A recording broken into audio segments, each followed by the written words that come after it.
Good day, I'm Stephen McHugh, and this is your JIS news for Monday, August 8, 2022. The Ministry of Health is now conducting contact tracing and investigating the first locally acquired monkeypox case in Jamaica.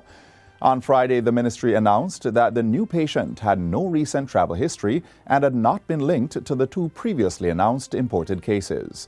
The patient is now in isolation at home and remains in stable condition. On July 23, the director of the World Health Organization, WHO, declared the monkeypox outbreak a public health emergency of international concern. It is spread when a person comes into close contact with an infected individual or animal.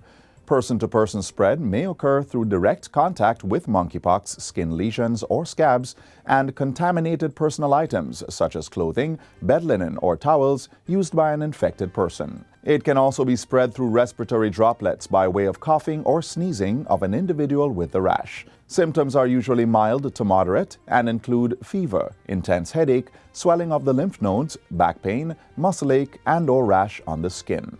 Members of the public who experience these warning signs must immediately isolate and call ahead to their health center or doctor before visiting.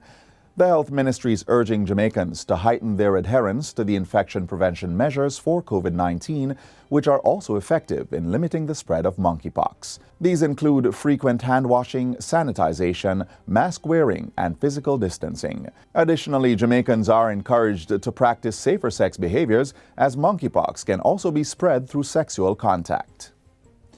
Prime Minister Andrew Holness says action will be taken to prosecute bauxite and alumina company Windalco following the recent pollution and fish kill in the Rio Cobre. In a press release on Friday, the Prime Minister said the National Environment and Planning Agency NEPA would be serving a notice of intention to suspend the environmental permits and licenses of Windalco and bring legal action against the company for breaches of the Wildlife Protection Act and the Natural Resources Conservation Act. In addition, he says the National Resources Conservation Authority, NRCA, has written to the commercial bank holding the environmental performance bond posted by Windalco to recover the full amount in favor of the NRCA.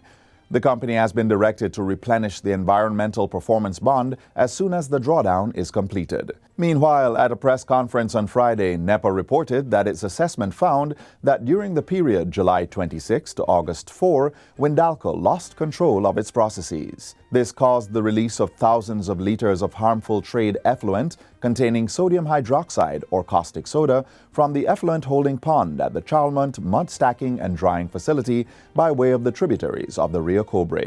Prime Minister Holness says the pollution incident is wholly unacceptable and is inconsistent with the standards Jamaica has set for environmental management and protection. This administration, in our 60th year, is showing that we must be serious about protecting our environment. To deter other such incidents, he says the amendments required to increase fines and penalties for environmental breaches will come to Parliament within the coming months. In addition, the Prime Minister says government will be implementing a water safety plan for the entire Rio Cobre system. A heavy-duty, state-of-the-art $82.89 million amphibious excavator has been acquired to undertake work to help prevent flooding in St. Elizabeth.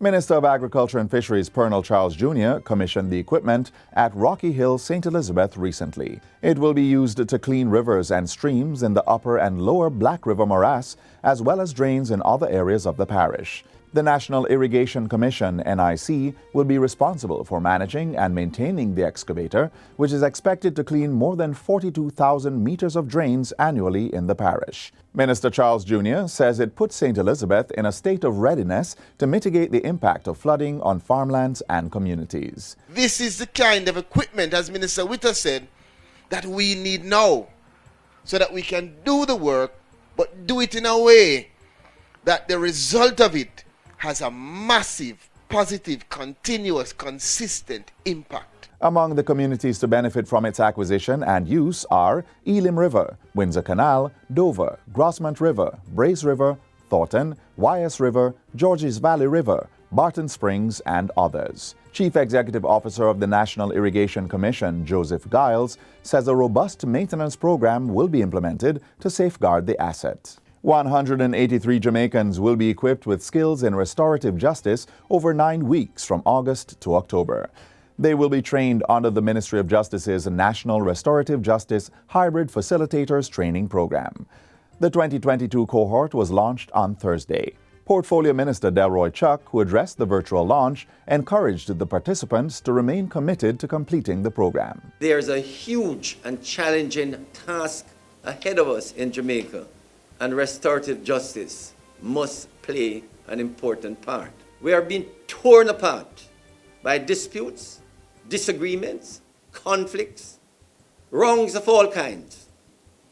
And it is important that we use all the available and appropriate mechanisms to get people to live peacefully. Minister Chuck says the Restorative Justice Program has enjoyed a success rate of more than 80% for cases referred by judges.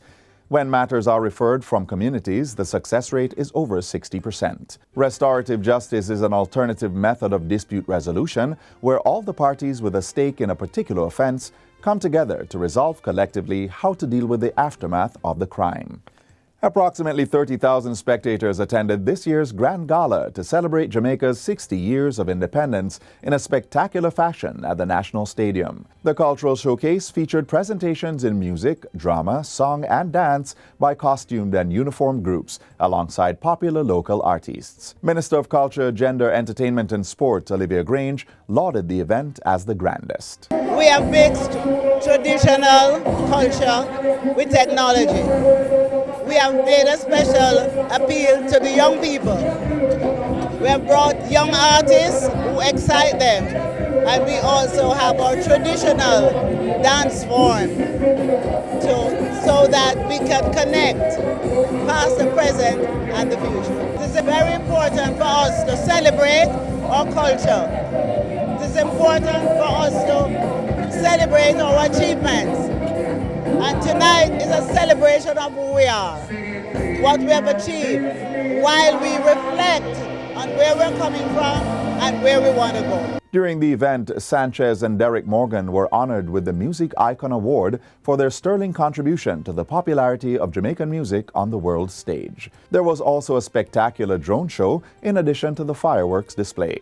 And finally, frontline workers were recognized for the vital role they played in the management of the COVID-19 pandemic during the Grand Gala. Prime Minister Andrew Holness presented citations to representatives of the workers, including Minister of Health and Wellness, Dr. Christopher Tufton, Commissioner of Police, Major General Anthony Anderson, and Chief of Defense Staff, Rear Admiral Antoinette Weems-Gorman. The Health Minister welcomed the recognition given to the frontline workers, as well as the teachers who went beyond the call of duty to keep students engaged, and farmers who ensured the delivery of goods in the face of threats to food security. Today, as Jamaica celebrates its 60th anniversary of independence, we wholeheartedly salute our heroes of the COVID-19 pandemic. On behalf of a grateful and proud nation, we thank you for your commitment, service, and sacrifice.